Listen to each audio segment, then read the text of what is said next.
What's up, everyone? Iceman here. New Era Cap is the official headwear provider of the MLB, NFL, and the NBA, and a global brand of sport, culture, and self-expression for over 100 years. Whether it's to match your fit of the day or root on your favorite sports team, New Era Cap will always have you covered. As a born and raised New Englander and former marathon runner, the Boston Marathon holds a special place in my heart. The Red Sox New Era City Connect series, designed in the Boston Marathon's colors, are a great reminder to me of my heritage, my past, present, and future on full display. I wear this hat often, both on and off camera. If you want to support your favorite team, wear what the players wear, or accentuate your favorite pair of sneakers, New Era has you covered. Shop the official headwear by visiting neweracap.com/Iceman and use code Iceman at checkout and get 15% off. That's right, 15% off. Get after it and save now. How much does legacy matter in sneakers? We'll get into that this week on Fire Footwear.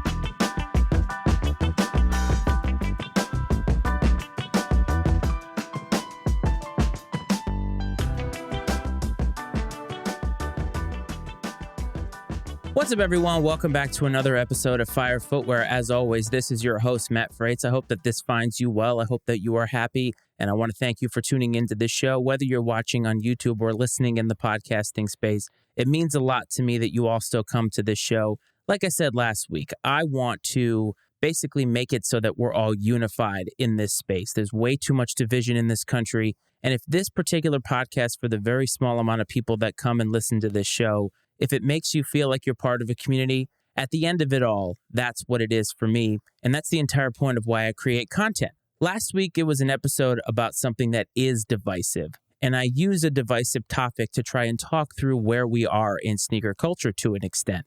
I have spent a lot of time in the last few weeks talking about the idea of where is sneaker culture today. And we could break that down in a lot of different ways. I think replica sneakers are sort of a litmus test for a lot of people as to how you participate in the culture or how much of a sneakerhead are you. It's a way that I think people will judge. It's a way people like to make themselves feel better compared to others in the culture. You know me. I like to be my authentic self. I think that everybody should be the best version of who they are.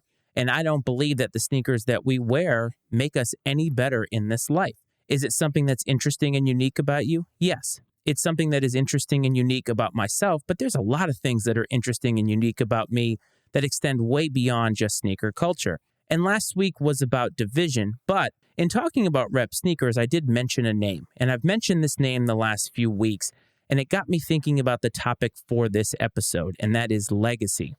What is legacy to us? Well, I think legacy for human beings is very, very important as we live our lives. When we die, we want to be able to look back at the life that we led and say that we did something good, that we passed on some good part of ourselves to humanity. And if you're a parent watching or listening to this, then you try to pass on something to your children.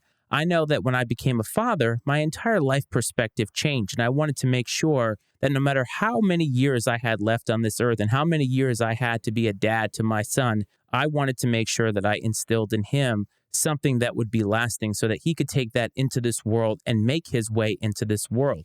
There's only so much that we can do as parents to prepare our children for the world. Life comes at you hard, fam, and there's not much we can do as parents to really shield our kids all the time. But the idea of legacy to me, when you're passing it on to your children, and then you hope that they pass it on to their children and so on and so forth, it matters.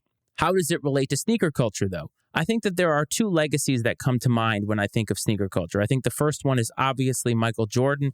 There's really no disputing that. He's obviously the king of sneakers. He is the reason we are all here. And yes, the history of sneakers extends way beyond Michael Jordan's life and his career. But I think when you talk about the culture today, Michael Jordan has a lasting stamp on this culture. There's really no other way around it. The other name that comes to mind for me is Kobe Bryant. Now, a lot of people are going to say, what about LeBron James? LeBron James has certainly had an impact on the sneaker market. Obviously, he has a sneaker empire through Nike, but I don't believe that he has the same kind of impact as Kobe, and we're going to get into that. The year 2020 was a weird year for a lot of people, myself included. Obviously, it started this content creation dream that I'm now continuing on, but for a lot of people, it was a cause of chaos. 2020 brought a lot of chaos, and I'm talking about the early part of 2020. But before we even got into the pandemic, 2020 started in what I consider to be a very auspicious way. If you're a sneaker person or if you're a sports person, Kobe Bryant, that name means something to you. Kobe was a retired NBA player, and he unfortunately passed away in January of 2020 in a helicopter accident with his daughter, Gigi. It was a tragic moment in sports. It was a tragic moment for humanity. And despite Kobe Bryant's imperfections as a human being, and we can go back to the early 2000s with the rape allegations and everything that was embroiled in all of that, Kobe Bryant, I think, was able to redeem himself over his life, not just in the game of basketball, but I think in the game of life. And when he retired, and throughout all of those years afterward, I think Kobe Bryant was seen as somewhat of an ambassador for second chances and an ambassador for being a good father. And when he died, a lot of things changed. It caused a lot of people to be introspective about their life. Death is going to do that for you. You all know that my mom passed away in 2021. Obviously, I've done a lot of introspection in my life since then. And next week, we're going to talk in depth about my mom. I'm going to sort of peel open myself to give you a little bit of a look inside that. But when Kobe Bryant passed away, the idea of legacy obviously shot to the forefront. And a lot of people started asking questions about who was Kobe Bryant? What is his legacy? What is his place, not just in sports, but maybe in humanity? And I think it was a fair question to ask. Kobe Bryant, to me, is known for two things. He's known for being an excellent NBA player. He's a Hall of Famer. I believe he got that posthumously. And he also had a very, very popular sneaker line. The sneakers are obviously secondary to who he was in terms of being a basketball player and being a father. But in terms of the context of this show, his sneaker empire or his sneaker legacy does matter. And after his untimely death, I think a lot of people, including Vanessa Bryant, were questioning what should happen to the Kobe legacy. I know there was a little bit of a legal rift. A lot of things happened after Kobe died. Lawsuits, a lot of questioning. And the Kobe line seemed as if it may be dead. It's interesting, though, because when you think about the two legacies that I mentioned, Michael Jordan and Kobe Bryant, they are compared a lot. It's never easy to be the guy that follows the guy. But Michael Jordan comes into the league in the early 80s and throughout his career, basically until right before Kobe Bryant was drafted, straight out of high school, by the way, Michael Jordan redefined the NBA. He became the GOAT of the NBA for a lot of people. And what ends up happening when that takes place is the next person that comes up is going to be compared to that because we're already looking for the next person. It happens all the time. It's going to happen in football. We're going to be comparing every quarterback prospect to Tom Brady, when in reality, it's an unfair comparison. Kobe Bryant comes into the league straight out of high school. He's not the first player to get drafted straight out of high school, but he comes in and there's a lot of expectations on him. And those expectations are directly tied to Michael Jordan's legacy. I don't know if y'all remember when they played each other in an all-star game. That was a big moment. Kobe was heaped a lot of expectations on him. And I'm not saying that he didn't live up to those expectations. Obviously, he was an excellent player. But I think you're never going to be the guy who follows the guy and be even more successful. It's almost impossible to have somebody where Michael Jordan was and then have them follow that up with another guy immediately in that same generation and have it be as successful. The interesting part about comparing those two, though, is to me, their careers and their trajectory as it related to sneakers were kind of in reverse. Michael Jordan changed the game. And the movie Air highlighted that, and I reviewed that a few weeks ago, maybe even a month ago. He changed the game because he made the shoes about the athlete that put their foot in it. Up until that point, shoes were just a part of the game. They were a part of the game of basketball, and athletes were just part of this family that wore these shoes. Nike basically flipped the script on that, and Michael Jordan defined the Jordan line. The Jordan 1 changed everything from here on out. And I think what happened is that Kobe Bryant tried to have that legacy because when Michael Jordan signed that contract, he made royalties in actuality for these athletes. And obviously, every athlete that signed on after that got their own signature shoe was getting a piece of that pie. Michael Jordan was to thank for that. How historically accurate that was as it was portrayed in Air, I don't know. But Kobe Bryant obviously comes into the league. There's a lot of hype around him, and people want him to be the next Michael Jordan. So the next possible thing is let's get him a shoe deal. The funny part is, if you remember, Michael Jordan didn't want to be with Nike. He wanted to be with Adidas because that's who he played in. That was his favorite brand. He ultimately ended up going to Nike. Well, Kobe Bryant, on the other hand, ends up starting at Adidas. So both of these guys who are being compared, they start at different companies. Michael Jordan basically hit a home run right from the get-go. Now, the Jordan 2 did represent a little bit of a dip, and Tinker Hatfield had to come in with the Jordan 3 and make that a lot better, and it really saved the brand. But ultimately, Michael Jordan, the Jordan 1 specifically, was a hit, and there was really no doubt that it was going to continue to grow and ascend as long as Michael was playing. All the way up until probably the Jordan 13 or 14, every Jordan basically was seen as a hit. For Kobe Bryant, though, he started with Adidas, and really, a vast majority of the shoes that he came out with didn't really hit a home run. Is some of that because the shoes he was coming out with were directly trying to compete with Jordan Brand that had already had, 14 years under their belt or 13 years under their belt? And now you're coming out with shoes that are now being compared to this. So Kobe's not only being compared to Michael on the court, but he's being compared in the sneaker game too. There was one shoe from Adidas that I wanted when I worked at Sports Authority, a little bit of a peek inside my life. For a couple of summers, I worked in the footwear department of a Sports Authority. It was my in-between college years job, and it was actually a lot of fun. And what I didn't realize at the time is that it was the reason probably why I'm so obsessed with sneakers today. It was just sort of a precursor to that. I didn't have any money. I couldn't afford anything. But I specifically remember the Kobe 1. Remember that space-looking thing? Being on the shelves and wanting that shoe. I never got it, though, but I always wanted it. And when you think about it, that was probably the only Adidas Kobe that people really, really liked. I know the first couple were probably pretty decent, but that one sort of changed everything. The one after that was a complete dud. And then inevitably, Kobe moved on to Nike, and things really did change for him. And the reason why I'm bringing all this up is because Nike decided that they're going to bring back the Kobe 8. They're going to bring back the Kobe 8 Protro. And Protro means that they have updated the tooling and the technology in it to sort of be where the times are today, which is also the exact opposite of Jordan's, because every time they retro a Jordan, we continue to get the same crappy technology from the 1980s, which I don't understand. I've asked Nike to change that for, months and months, years now. Apparently that's never going to happen. I'm not really sure why we can't get a Jordan 1 to look fire, feel fire for us old heads in the game who actually have maybe some back problems, maybe some hip arthritis. Just saying, I'm dating myself, but listen, if you're watching and you're in your 20s, you're going to know what I'm talking about when you get into your 40s. Mark my words. So the Kobe 8 is coming out, and Vanessa Bryant was a part of making that a reality. From what I understand, they want to commemorate Kobe's birthday every single year with a drop of Kobe shoes. And this is sort of restarting the legacy of Kobe sneakers. Admittedly, I kind of questioned as to whether this is something that should have happened. Is this an event that we should have restarted? Should Kobe's legacy have died with him? And I don't mean that in a callous way. I mean, Kobe's legacy will never be stronger than it was the day that he died in the aftermath of that. He is a beloved figure now. And over the course of time, as the time between his death and now has continued to grow, people remember him more and more fondly. And the shoes that he has come out with and the shoes that people remember him for, those are more and more meaningful than they ever have been.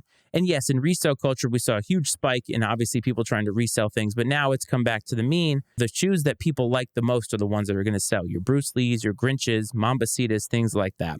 But when I really thought about it, and I realized that while Nike is definitely out to make more money, and obviously by extension so is Vanessa Bryant, I can't really fault them for that. I can't really fault them for wanting to continue that legacy, because maybe it's more than just the money. Maybe the idea of this is to restart that legacy so that when 10 years go by, 20 years go by, and the kids then are buying Kobe's, they're remembering what Kobe was all about.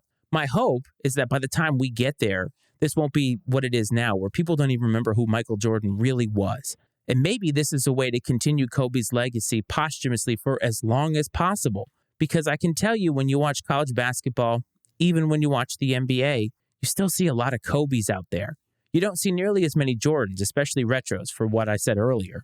But you see a lot of Kobe's because it's a beloved shoe, not only because they look good and they're attached to Kobe Bryant's legacy, but because they actually are functionally great for people who are playing basketball. And Vanessa Bryant trying to do whatever she can to keep the memory of Kobe and her daughter alive, who am I to say that that's not a good idea? And while I struggled with it from a moral perspective, I realized that if I had the chance to do something like that, I probably would.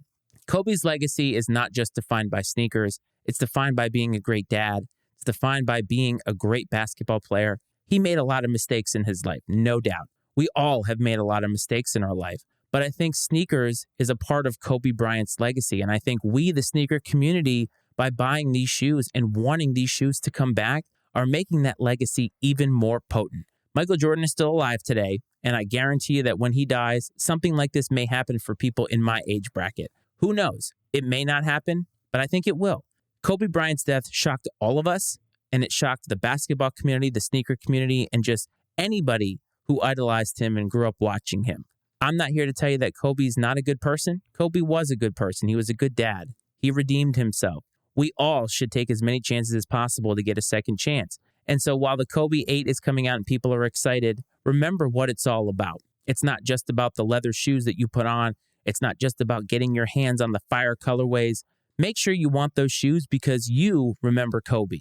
You have some special connection to him. Yeah, maybe Kobe didn't know you, but you watched him play. Maybe watching him play took you out of a bad situation. Maybe that was the only thing in your life that you could look forward to. For a lot of people, that is the case. And I think it's awesome that they're doing it. And you know what? I've never owned a Kobe before, but this might be the perfect time to do so.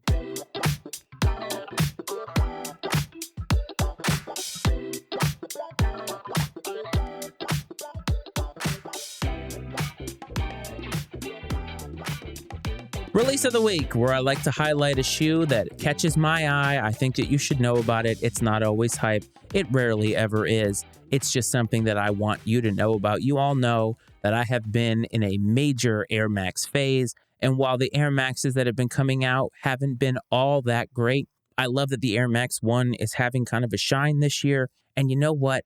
The best part about it is the simplest colorways are the ones that are flashing out to me. And so coming out on August 18th is the Nike Air Max 1 Bronze. Why do I like these?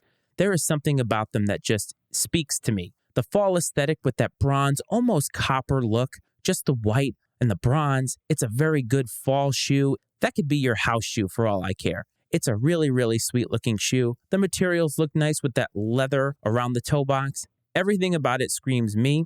I think that it's absolutely fire. It's not hype at all. It's probably going to sit, which means you should be able to get it easily on release day. Or if you're lucky, you might be able to get it for 20% off. So do yourself a favor, go out and get that Air Max 1 because I think it will make a great, great piece to your collection this fall and all the way through the spring. So how do you feel about Kobe Bryant? How do you feel about his legacy? And are you a big fan of them bringing back the Kobe 8 Protro? I would love to hear from you. Instagram, @FireFootwearPod is the handle to do that. On YouTube, we are a part of INC Sports. So if you are watching, you can find us there. Do not forget to hit like and subscribe. It's not mandatory, but it is very, very helpful. For all the audio listeners out there, especially if you're listening on Apple or Spotify, don't forget to hit follow on whatever app it is that you use. And if you have some rating system, don't forget to give us some stars there. Please support the Matty Ice Media Network. MattyIceMedia.com right now is under construction, but we will be bringing it back. We're trying to bring a lot of fire content, including this show. And so don't forget to support us there. You can find me on Twitter @MattyIceFreights. You can find INC Sports @INC Sports on Twitter and on TikTok @FireFootwearPod. @INC Sports are the handles to do that. As always, fam, I'm so glad that you are here. I hope that this finds you well and safe. And I hope that one day you can look back on the life that you have led and the legacy that you're going to leave behind and feel good about it as you go off into wherever it is that we all go in this afterlife. Thanks for tuning in, everybody. I'll see you next week. This is Fire Footwear.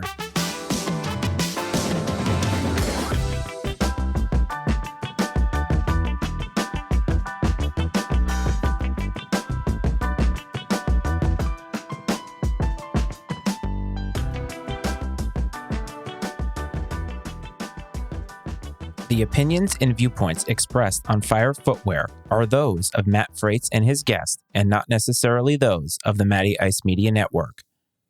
Fire Footwear is exclusively owned by Matt Freights and is brought to you by the Matty Ice Media Network.